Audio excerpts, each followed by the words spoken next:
Hey hi, நான் தான் உங்கள் காவ்யா. இன்றைக்கி நம்ம சூப்பரான பன்னீர் பட்டர் மசாலா எப்படி செய்கிறதுன்னு செஞ்சு காட்ட போகிறேன் உங்களுக்கு. இதுக்கு 400 கிராம்ஸ் பன்னீர் நான் எடுத்து க்யூப்ஸாக கட் பண்ணி வச்சுருக்கேன். வானலில் எண்ணெய் ஊற்றி 3 பெரிய வெங்காயம், ஒரு 10 பல் பூண்டு, ஒரு துண்டு இஞ்சி, 3 பெரிய தக்காளி சேர்த்து நல்லா ஃப்ரை பண்ணணும். அந்த ஈரத்தன்மை போகிற வரைக்கும் நல்லா ஃப்ரை பண்ணணும். சால்ட் ஆட் பண்ணிவிட்டு இன்னும் கொஞ்ச நேரம் வதக்கிட்டு ஆற விட்டு மிக்சி ஜாரில் போட்டு நல்லா ஃபைன் பேஸ்ட்டாக அரைச்சி எடுத்துக்கணும்.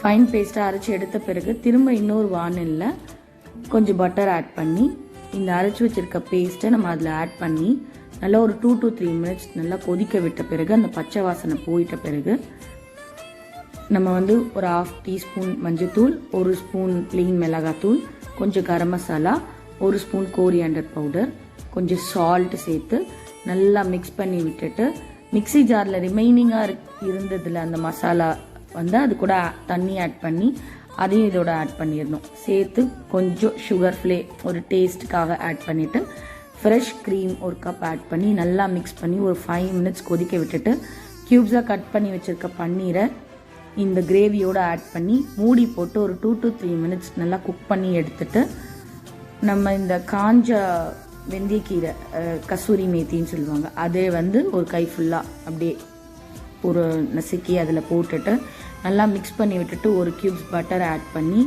மிக்ஸ் பண்ணால் சூப்பரான அரோமாவோட பன்னீர் பட்டர் மசாலா ரெடி ஆகிடும்.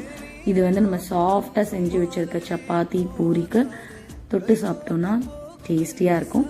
அதுக்கப்புறம் லாஸ்ட்டாக இறக்கும்போது கொஞ்சம் க்ரீம் கொஞ்சம் பட்டர் சேர்த்து நம்ம செஞ்சு வச்சுருக்க சாஃப்ட் சப்பாத்தியோடு ஆட் பண்ணி சாப்பிடும்போது சூப்பராக இருக்கும்.